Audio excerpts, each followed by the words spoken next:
On Sunday the 4th of May 1997, a fatal vehicle accident occurred at BHP Coal's Blackwater mine. The accident occurred shortly after lunchtime when a Toyota Land Cruiser driven by a mine employee ran under a large articulated water tanker as it was attempting to overtake.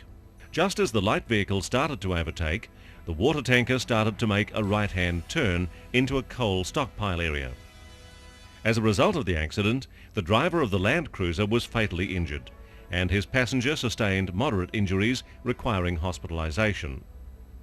Both men were maintenance tradesmen returning to a shovel maintenance job located at the southern end of the mine.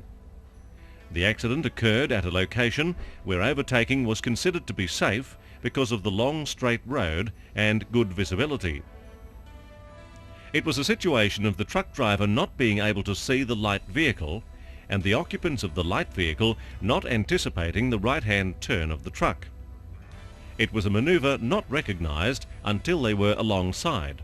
As a result of taking evasive action and braking, it's believed that the light vehicle came to almost a stop between the right-hand front and drive wheels of the truck.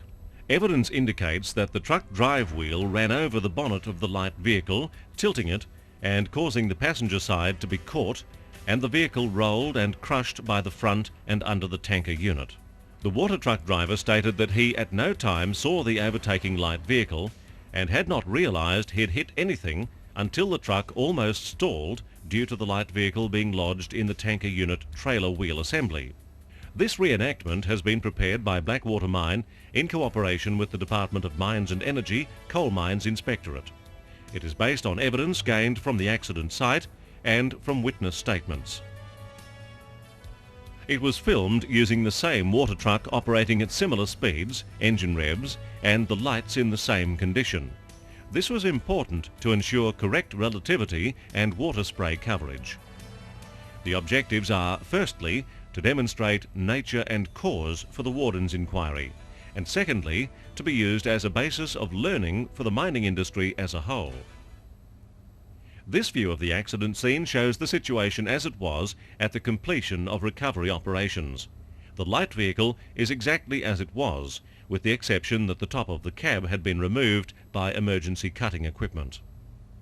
The tanker trailer had been lifted by crane off the light vehicle and set down some 5 metres to the left during recovery operations. The coal stockpile on the left, west side of the haul road is the Ramp 2 West stockpile. It is a stockpile that is not used frequently and then only as a temporary storage for coal which is out of quality specification for the preparation plant at the particular time it has been mined. Often there are periods of a number of months between times the stockpile is used. Prior to the 4th of May, coal had been hauled on an ad hoc basis, that is, not every shift, from Ramp 13 to the north through an area commonly known as Mix Junction. In the week prior to the accident, hauling had been carried out on the Thursday, Friday and the Sunday morning. On Sunday the 4th of May, the overburden shovel, Shovel 28 at Ramp 8 to the south, was down for maintenance, and some of the truck shovel crew were allocated to mine and haul Ramp 13 coal to the Ramp 2 West stockpile. This was the only coal hauling activity that was being carried out on that day. The night shift open cut examiner had erected 2 trucks turning signs, one on the left-hand side of the haul road on the northern and southern sides of the stockpile. These signs were not of any significant size due to the need to safely manually handle in and out of light vehicles. As was normal practice, they were flanked by a witch's hat to draw attention to their presence. The northern sign was located at the position as shown. The coal haulers and water truck entered the stockpile from the southern entrance end and exited from the north end.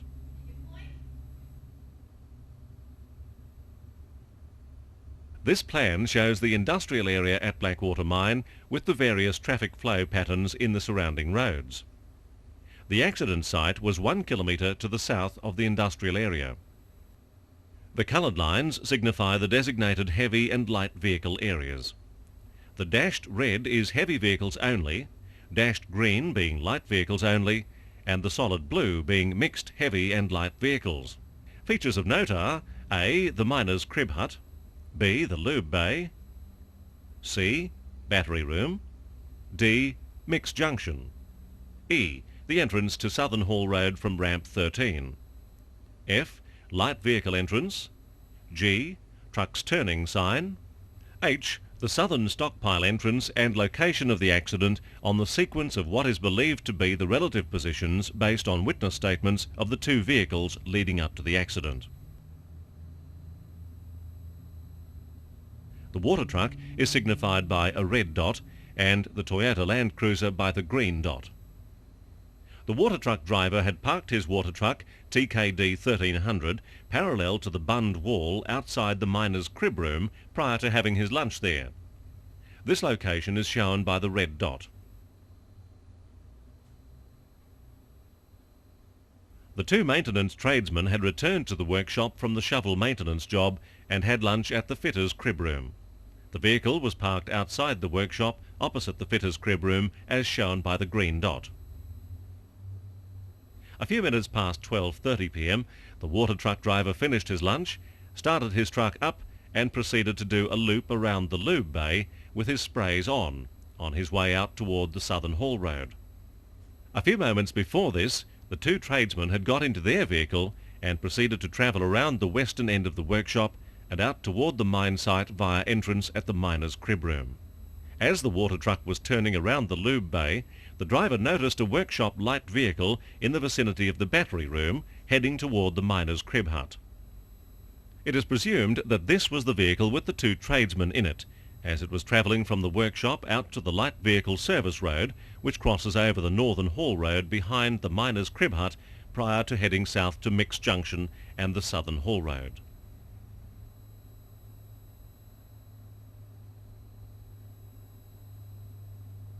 What is believed to have been the relative positions of the water truck and the Land Cruiser as the water truck passed through Mixed Junction.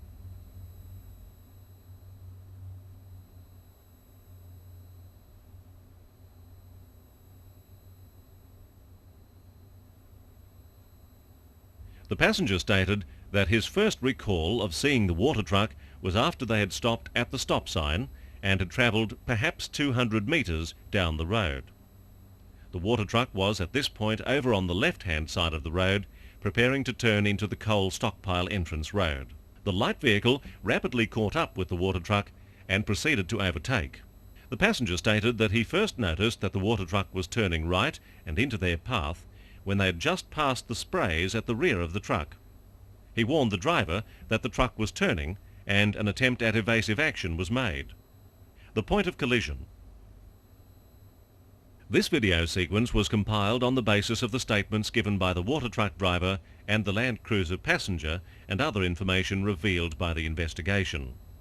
The water truck driver was involved in the reenactment by giving first-hand directions to the person operating the truck for the videoing sequences.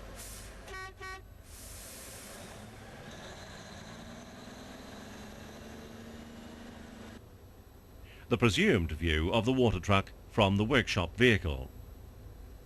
The water truck driver notices a light vehicle travelling in the opposite direction near the battery room. The workshop vehicle heading toward and past the miner's crib hut. Stopping at the first stop sign at the Northern Hall Road crossover. The water truck heading toward Mixed Junction. Checking mirrors for correct spray location and for any other traffic. The presumed view the Land Cruiser driver may have seen of the water truck as he drove around the light vehicle road toward the intersection with the Hall Road. It is stated that these are presumed views that the Land Cruiser driver may have had. The passenger stated that he did not recall seeing the water truck at all in these earlier stages. Stopping at the second stop sign at Mixed Junction and turning onto the Southern Hall Road.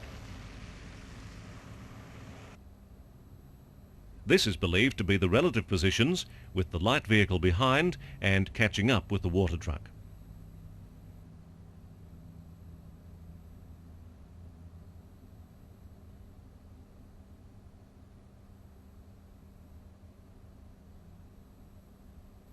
It was at probably this stage that the passenger noticed the water truck ahead of them. It is quite noticeable that with the truck on the left edge of the road, the sprays only cover a little more than half the road, leaving a considerable width of road spray-free, with good visibility of the road ahead. It was at about this point that the passenger noticed the water truck starting to turn into the path of the light vehicle.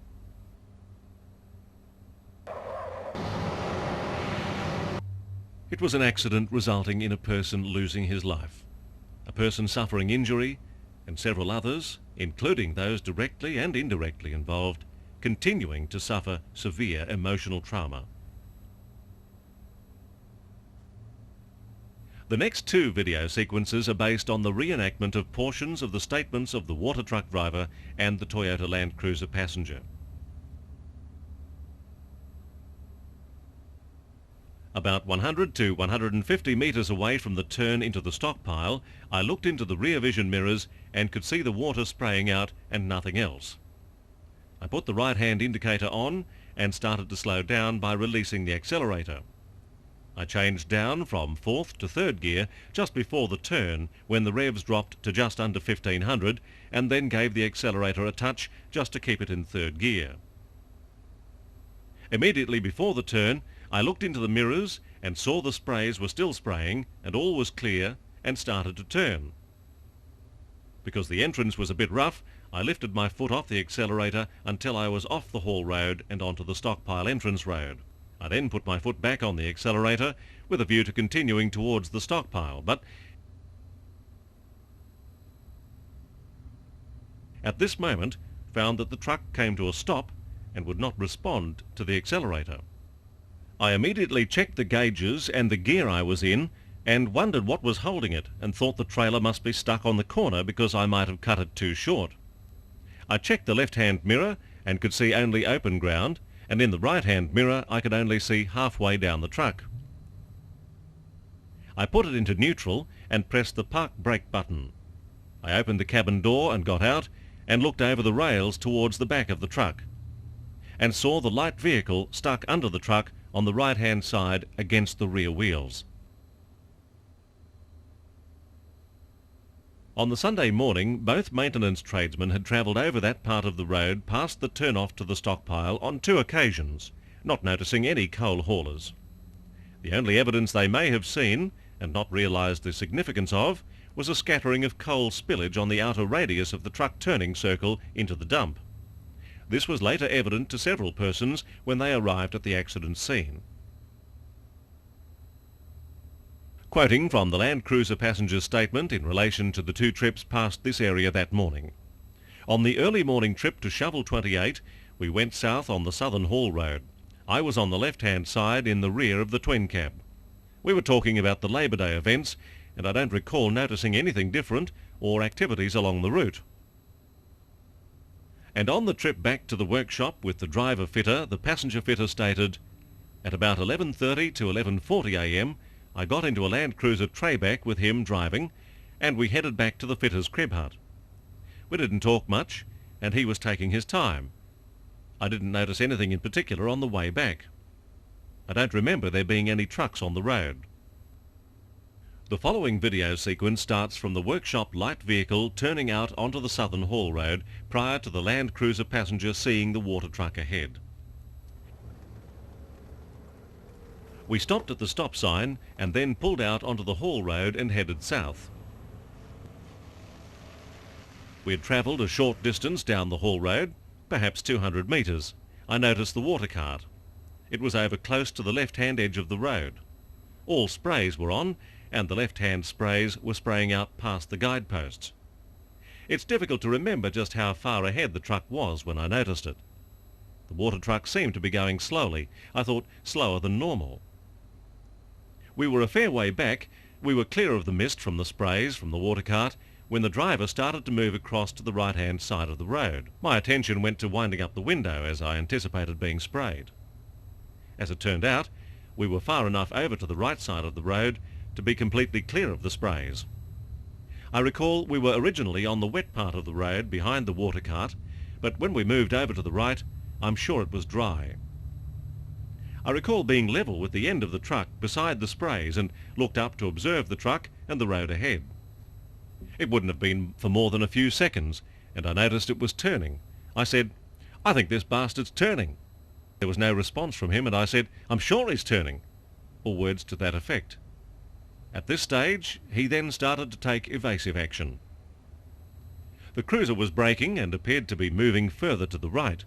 It appeared to me that he was braking hard and then easing off and braking again to try to avoid skidding.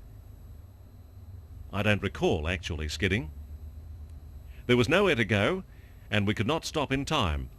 I'm sure we hit the drive wheel of the truck toward the front of the wheel. The front passenger side of the Toyota contacted first. At first I thought we would just bounce off or something, because it was not a severe impact, and I can't recall being thrown forward. But then the wheel started to crunch down or something. I can't recall exactly what. I seem to remember the vehicle going over and over a couple of times. I was conscious all the time. There was dirt and dust flying everywhere, and I remember shouting, "Stop, you big bastard!" We came to a stop, and I remember looking at the rear wheel straight in front of me. I remember the water truck brakes being applied and the cab door opening. I could smell and see petrol running into the Toyota cab. I saw the grader pull up. I saw the grader operator get out of the grader, and I heard him talking with the truck driver. I heard the truck driver saying, "I didn't see him, I didn't see him." He sounded in shock. I sang out again and someone responded. Over the next few minutes there were a number of people arriving. I remember I talked to the ambulance man first, and I remember different members of the rescue squad coming to talk to me. They communicated with me all the time. They did a great job. One of the important queries of the investigation was the visibility of the water truck turning indicators to persons intending to overtake. The water truck driver stated that the right-hand indicator was turned on 100 to 150 metres away from the turn. The Land Cruiser passenger stated that he did not notice it as they came up behind the water truck. This next sequence of shots shows the indicators from several aspects. The state of the rear indicators had been protected from the time of the accident, so were assumed to have a similar illumination. This close-up shot shows the indicators to be quite visible, as is the forward view. This would have been the view that the occupants of the Land Cruiser would have had. The mist from the spray and the video reproduction makes it more difficult to see the blinking indicators than they actually were on the day. The following sequence of shots depicts various practices of a light vehicle overtaking a water truck. The procedure for overtaking of water trucks as was in place on the day of the accident. The recommended method of attracting the attention of the water truck driver was for the light vehicle driver to flash their lights along the left-hand side, the driver's cab side of the water truck, as shown, and to indicate that the water truck driver knows of the presence and intent of the light vehicle, they respond by shutting off the right-hand spray. Then, once the right-hand spray is turned off, pull out to overtake on the right-hand side. Overtaking around the sprays. Here, whether the truck driver is aware of the presence of the light vehicle or not, the vehicle pulls right out to the extreme right-hand side of the road to overtake around the sprays. This practice was not recommended, as the overtaking driver has to ensure that the road ahead is clear. Often, this could be difficult if the water spray was right across the road, as shown in this scene. Also, there is the risk that the water truck does not undertake an unexpected manoeuvre that puts the light vehicle in danger, as happened with the incident on the 4th of May. An incorrect and dangerous procedure of overtaking by passing through the sprays. Here, the overtaking vehicle passes directly through the water stream. The presumed procedure used by the driver of the Land Cruiser on the day of the accident. The Land Cruiser driver did not appear to make any positive attempt to attract the water truck driver's attention or otherwise notify him of his intention to overtake. He was stated to drive up behind and directly overtake around the sprays. There are two issues of consideration here. Firstly, there is the situation that even if the Land Cruiser driver had attempted to flash his lights to attract the water truck driver's attention, It is doubtful if he could have pulled far enough over to the left-hand side to have made this happen, because of the position of the water truck at the time. Secondly, because of the position and speed of the water truck and the fact that the road adjacent and ahead was spray-free and clear of traffic, it would be natural to assume that the action of overtaking could be done in complete safety, not realising that the entrance to the stockpile was just ahead of the water truck. The procedure that was put in place on the 5th of May, the day after the accident. One of the major contributing causes of the accident was the lack of communication of intent to overtake, and the fact that the water truck driver was not aware of the presence of the light vehicle. To ensure that the matter of communication of intent to overtake and knowledge of understanding of this intent was instilled into road users, a strict procedure was introduced to control risk in the overtaking of heavy vehicles by light vehicles. In summary, this procedure is no light vehicle to overtake any heavy vehicle unless the driver of the light vehicle contacts the heavy vehicle by two-way radio. Advice is given of intent to overtake. Only overtake once received positive response from driver of heavy vehicle. If it is a water truck, the right-hand spray to be dropped off. If no radio response received, do not overtake. The following sequence depicts this procedure.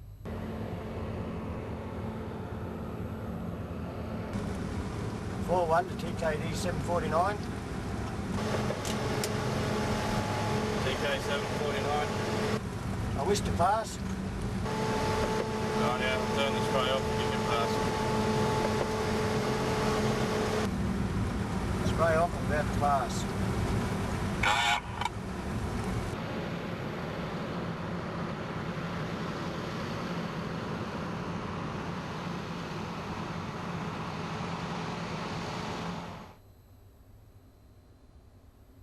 The accident that occurred at Blackwater Mine on the 4th of May could be considered just that, an accident.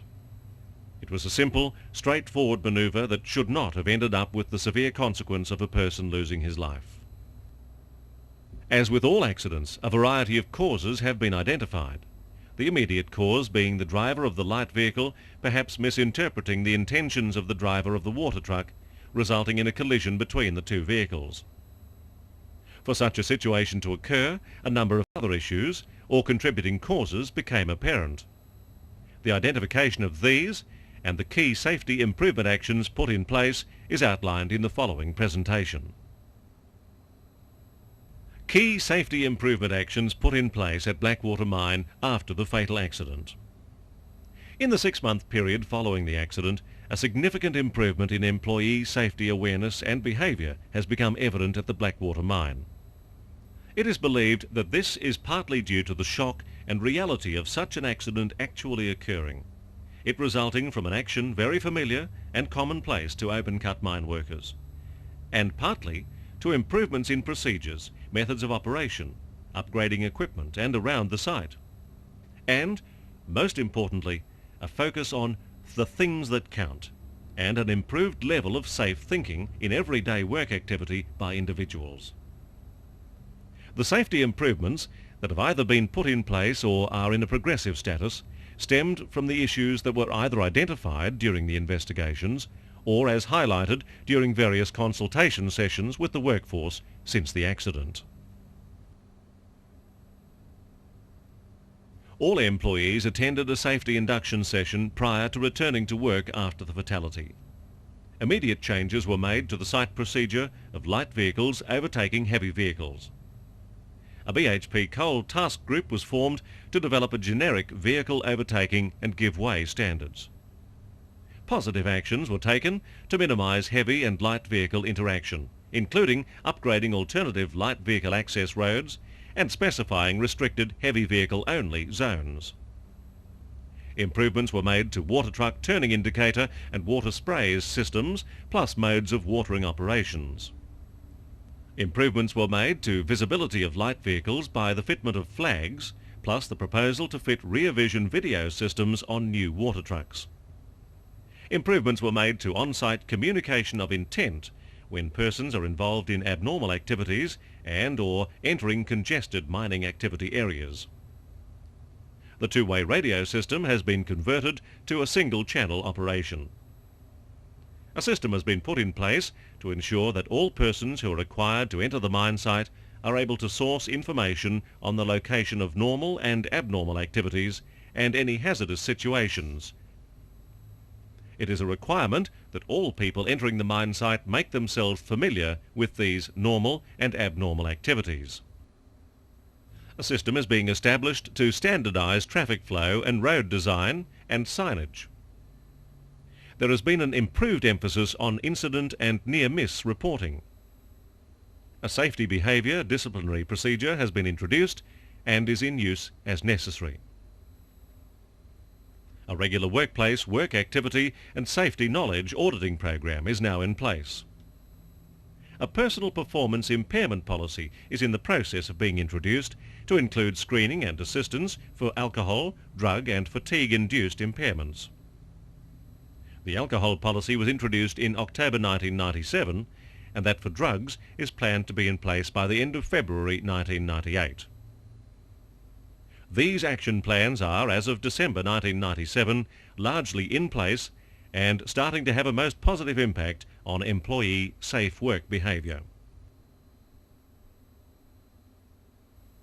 Our condolences and deepest sympathy go to the family and friends of a valued employee no longer with us, as does our ongoing empathy and support to those people still suffering the emotional trauma of the accident. Acknowledgement is made of the professionalism demonstrated by the people and organisations who responded to the emergency on the day. These included the Blackwater Mine employees at the site, the Blackwater Mine Fire Rescue personnel, the site and town Queensland Ambulance Service personnel, the Blackwater Fire Service, the Blackwater Police, the Blackwater Hospital and medical staff, the Queensland Rescue Helicopter Service, the Salvation Army and Centrecare. Acknowledgement is also made of the objective cooperation of all parties involved in the investigations conducted by the Department of Mines and Energy, the Queensland Police Service and BHP Minerals.